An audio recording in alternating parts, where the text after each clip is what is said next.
Under an obsidian sky, the stars of truth shine brighter than they ever could during the light of day. Join our nighttime journey through the mysteries of the soul and the secrets of the universe. Subscribe today and let the darkness reveal the light you've searched for. She didn't ask me what I was building. She just asked if I was going to wear something nicer to Christmas dinner. That was the moment I knew. I didn't argue. I didn't explain. I just said, "I'll see what I can do," and let the conversation die on the phone the way it always did. Quietly, without resolution, like a nail driven halfway in and left there. My name is Maya. I'm 31 years old. I own a plumbing and electrical contracting company in Charlotte, North Carolina. We have 11 employees, a fleet of 4 vans, and last year we pulled in just under $2.4 million in revenue. My brother works in commercial real estate. My mother thinks his job sounds more impressive at dinner parties. She has thought this for the better part of a decade, and nothing. Not my contractor's license. Not my first hired employee. Not the day I paid off my truck in cash. Has ever changed that. This is the story of how Christmas dinner changed it for her. I grew up in a house where success had a very specific shape. It wore a collared shirt. It had a LinkedIn profile. It went to a 4-year university and graduated with something that sounded good when you said it out loud. Finance, business administration, pre-law. My father had worked in insurance for 30 years. My mother had been an office manager at a dental practice. My brother Daniel had followed the blueprint exactly.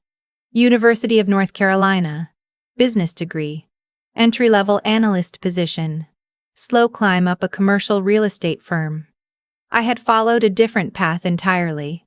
I had enrolled in a 2-year technical program at 20, focused on plumbing systems and electrical work, and by 22, I had my journeyman's license. By 24, I was working as a lead technician for a mid-size contracting company in Charlotte. By 26, I had saved enough to register my own LLC, buy a used work van, and take on my first solo clients. Nobody in my family said congratulations. My mother said, "Just make sure you have health insurance." My father said, "That's a tough business, Maya." Daniel said nothing at all, which, looking back, was the most honest response of the 3. For 4 years I built the business slowly. I took every job I could find.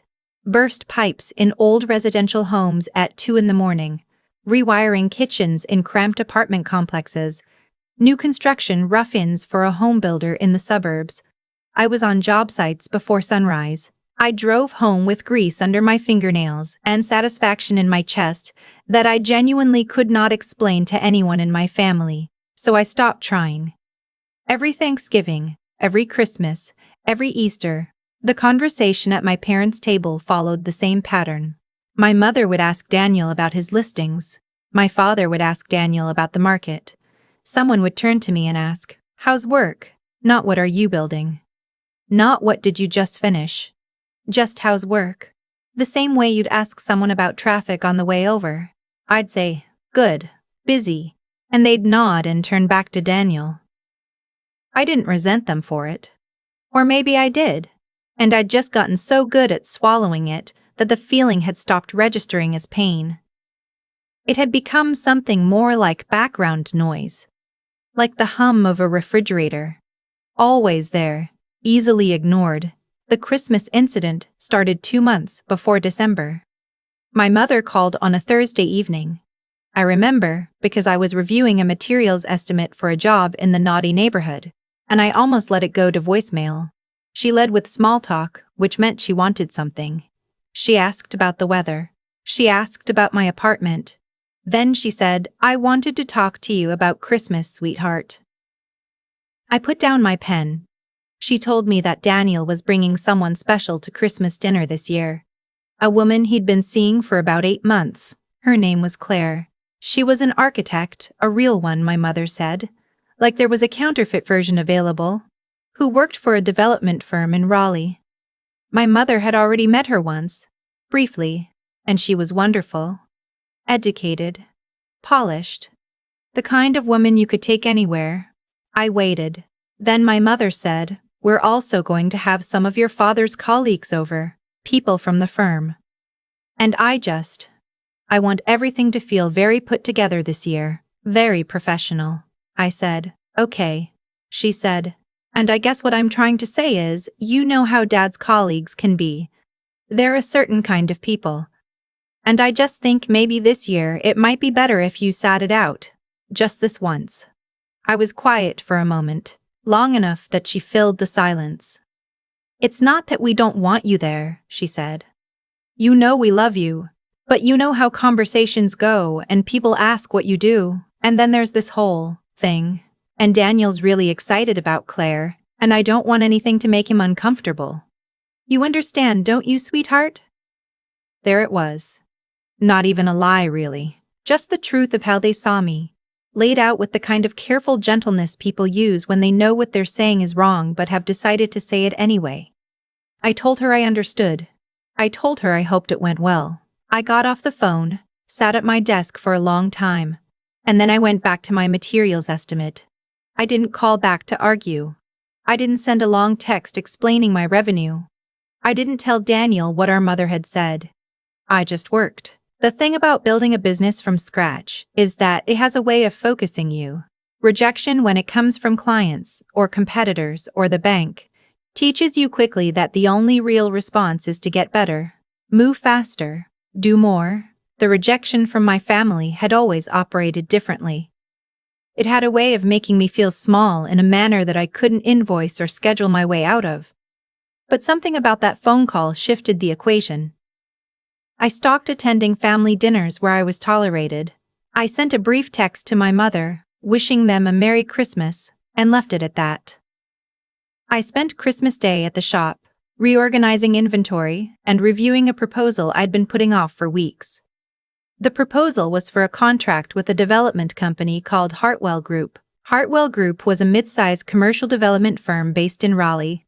They had a reputation for high-quality mixed-use projects, residential above, retail below, the kind of urban infill that was rapidly transforming neighborhoods in Charlotte and the surrounding region. They had reached out to my company after a general contractor I'd worked with on 3 previous projects had recommended me specifically. The email had come in the first week of December, just days before my mother's phone call. They needed a plumbing and electrical subcontractor for 2 new construction projects, a 6-story mixed-use building in South End Charlotte, and a boutique hotel conversion in Dilworth. The combined contract value, if we were awarded both, would be in the range of $800,000. It was the largest opportunity my company had ever been presented with. I spent the next 3 weeks building the proposal. I brought in my project manager, a man named Luis who'd been with me for 2 years and who knew my operation better than I did on some days. We walked the preliminary sites. We reviewed the drawings. We priced labor conservatively, materials accurately, and timeline realistically. We did not lowball. We did not overpromise. I submitted the proposal on January 9th. On January 22nd, I received a call from Hartwell Group's Director, Construction Operations, asking if I could come to their Raleigh office for a final review meeting. I said yes. I drove to Raleigh on a Tuesday morning in February in my work truck, which I had cleaned but not replaced. I wore dark slacks, a fitted blazer, and work boots. I was not trying to look like something I wasn't. I was trying to look like exactly what I was, a contractor who ran a serious operation and knew what she was doing. The Hartwell Group offices were on the 4th floor of a building on Glenwood Avenue. The receptionist offered me water. I sat in the conference room with glass walls and waited. 3 people came in for the meeting. The Director of Construction Operations, whose name was Greg, a project coordinator named Marcus, and their lead architect who would be overseeing both projects and coordinating directly with subcontractors throughout construction. Her name was Claire Whitfield. She walked in carrying a site binder and a cup of coffee, set both down on the table, looked up at me, and stopped. I looked back at her. She was exactly as my mother had described. Polished. Put together. The kind of woman you could take anywhere. She was also, without question, the woman my brother had brought to Christmas dinner. I recognized her from a photo Daniel had posted in January. Him and Claire at some rooftop restaurant in Raleigh, both of them smiling. I had liked the photo briefly and scrolled on. She recognized me at the same moment. I saw it happen in her face. A brief recalibration. The kind that happens when your professional world and your personal world collide without warning, and you have approximately 2 seconds to decide how to handle it. I watched her decide. She sat down, opened her Sightbinder, and said, "Ms. Torres, thank you for coming in. I've reviewed your proposal thoroughly, and I have a few questions about your Phase 2 electrical sequencing." And we proceeded with the meeting. It lasted 2 hours and 40 minutes. Claire was precise, thorough, and genuinely knowledgeable in a way that made me respect her immediately and professionally, regardless of everything else. She pushed back on 2 of my timeline assumptions, and she was right both times. She asked about my crew's experience with 3-phase commercial systems. She asked about my material sourcing and whether I had backup suppliers. She asked about my insurance coverage and whether I had experience coordinating with fire suppression subcontractors, which I did. At no point did she reference Daniel. At no point did she reference Christmas. At no point did she behave as though anything other than a professional evaluation was taking place. Neither did I. At the end of the meeting, Greg said they would be in touch within the week. I shook hands with all 3 of them. When I shook Claire's hand, she held it a half-second longer than the others and said, quietly, "Good work on this proposal, seriously." I said, "Thank you. I look forward to hearing from you." I walked out, took the elevator to the ground floor, got in my truck, and drove exactly 4 blocks before I had to pull into a parking lot and sit with my hands on the steering wheel for a while. The call came on a Friday afternoon. Hartwell Group was awarding me both projects. I told Luis first. He pumped his fist and said something in Spanish that I was pretty sure was a word my grandmother would have disapproved of. We ordered barbecue for the whole crew. I did not call my mother. I did not call my mother. I did not call Daniel. I spent the weekend reviewing onboarding paperwork and making a list of the additional hires I would need to staff both projects adequately. Daniel called me on a Sunday evening, 3 days after I had received the award. I was in the middle of cooking dinner when my phone rang. He said, "Hey, can we talk?" I said, "Sure." He was quiet for a moment. Then he said, "Claire told me." I turned the stove down. He said, "She told me she was the lead architect on a project her firm just awarded to a subcontractor in Charlotte, and that the subcontractor was you." I said, "Yes." He said, "Maya, I didn't know. About Mom's call, I didn't tell her to do that. I want you to know that." I said, "Okay." He said, Are you upset with me?" I thought about it honestly. I said, "I think I've been upset for a long time about a lot of smaller things that added up to the same thing. What Mom said was just the version that had a specific date on it." He was quiet again. Long quiet. Then he said, "Claire was furious when she found out. About Christmas. She told me that if I hadn't already planned to talk to you, she was going to tell me she wouldn't be coming back to any family events until I did." I didn't say anything. He said, "She likes you." From the meeting, she said you were the most prepared subcontractor they'd seen in the review process. I said, "She was excellent to work with. Very sharp." He said, "Yeah."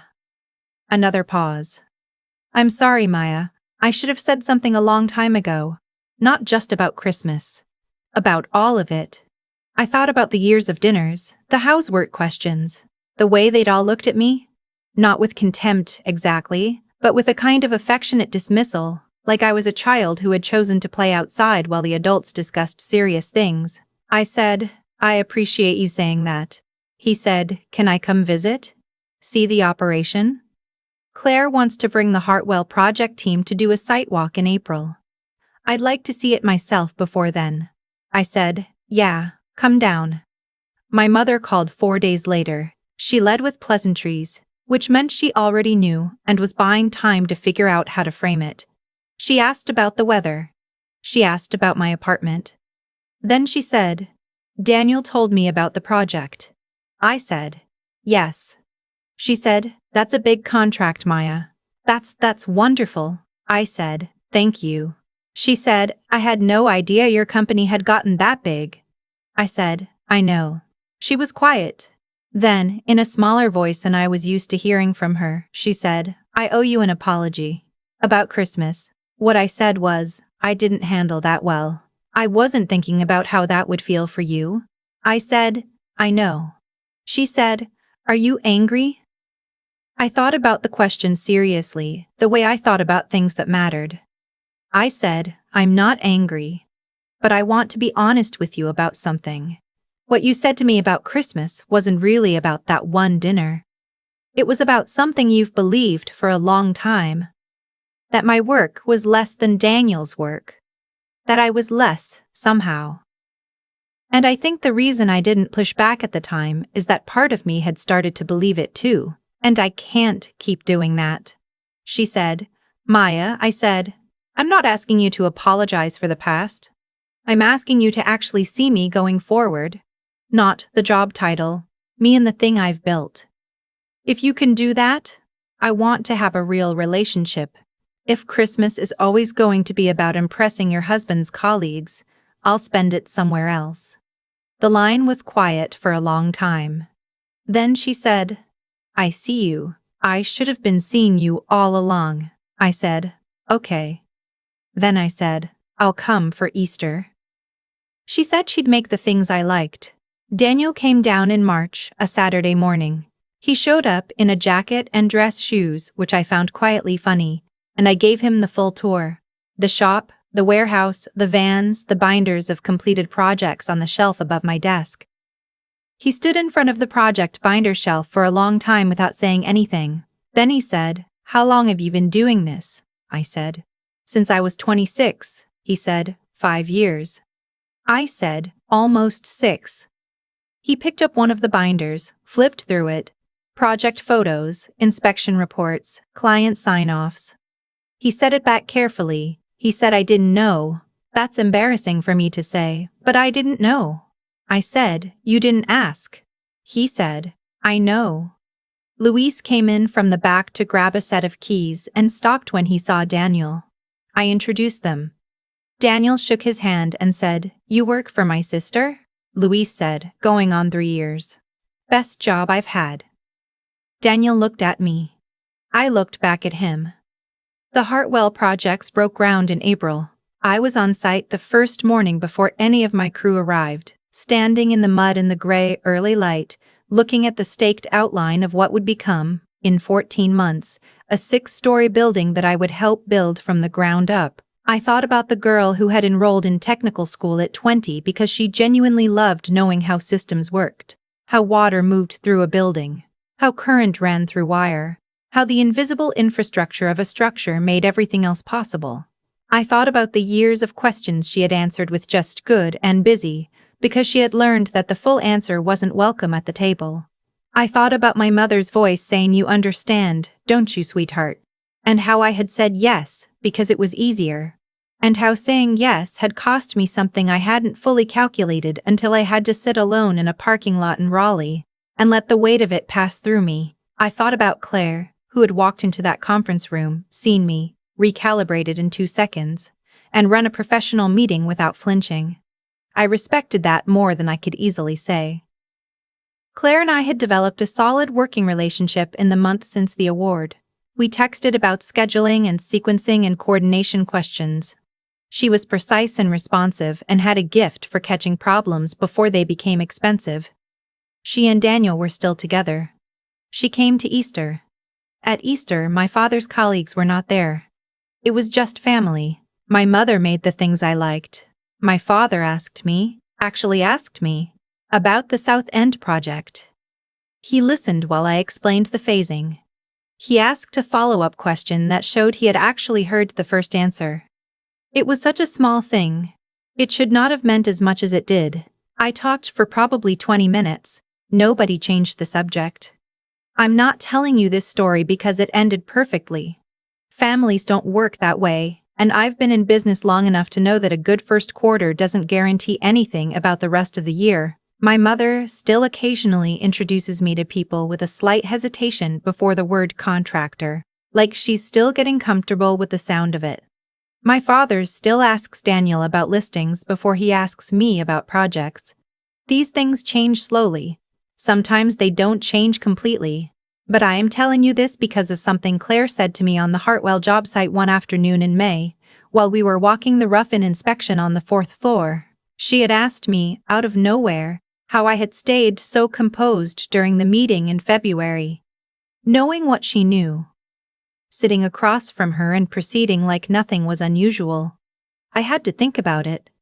I told her I'd had a lot of practice staying calm when people underestimated me, that after a certain number of years, you either learn to let your work do the talking, or you spend all your energy on conversations that don't build anything. She had nodded slowly and written something in her sight binder. I don't know what she wrote. It doesn't matter. What matters is that on a Tuesday morning in February, I drove to Raleigh in a clean truck, wore exactly what I was, and let the proposal speak. I didn't adjust myself for the room. I didn't shrink my resume or apologize for my calluses or wish I had a different business card. I just did the work. I have always just done the work. It turns out that is enough. It was always enough. Some people just needed longer to see it. I used to think the hardest part of being underestimated was the moment it happened. The phone call. The careful words. The polite way someone tells you that you are less than what the room requires.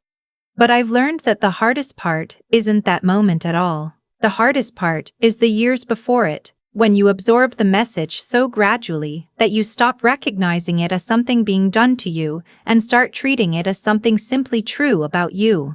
For a long time I answered "How's work?" with "good" and "busy," because I had learned, slowly and without anyone saying it directly, that the full answer was not welcome. Not because my work was small, I knew even then it wasn't, but because I had let other people's inability to see it become my own habit of hiding it. What changed for me wasn't the contract. It wasn't the conference room in Raleigh, or the moment Claire walked in and I had to decide in 2 seconds how to carry myself. Those things mattered, but they were consequences. What actually changed was something quieter. The decision, made alone at a desk on a Thursday night after a phone call that should have made me cry, to go back to work instead. To let the proposal speak. To stop auditing my own value through someone else's framework. That is what I mean when I say the work was always enough. Not that success arrives automatically for anyone who simply tries hard. I know better than that. But there is a specific kind of confidence that only gets built one completed job at a time, one honest proposal at a time, one morning on a job site before anyone else arrives. It is not loud.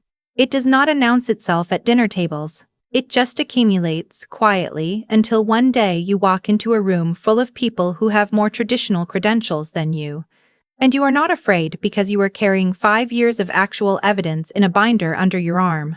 The cause and the effect, when I look back, are not mysterious. The people who dismissed me did so because I allowed the dismissal. The moment I stopped adjusting myself to fit a table that had no room for me, I started building something that could not be ignored. Not because I wanted to prove anything to anyone, but because building things was what I was actually good at. The respect that came later was simply reality catching up to what had already been true for years. What I want anyone to take from this, especially anyone who has ever answered "How's work?" with "fine," when the real answer was something so much larger, is that your dignity is not something other people grant you by finally paying attention. It exists in the doing, in the showing up, in the willingness to be exactly what you are in every room you walk into, regardless of who in that room has decided in advance that it isn't impressive enough. I drove to that meeting in a work truck. I wore work boots. I brought a proposal I had built with my own knowledge and my own team. I did not apologize for any of it. That was not bravery. That was just the result of enough years of choosing the work over the approval. The approval, eventually, followed on its own.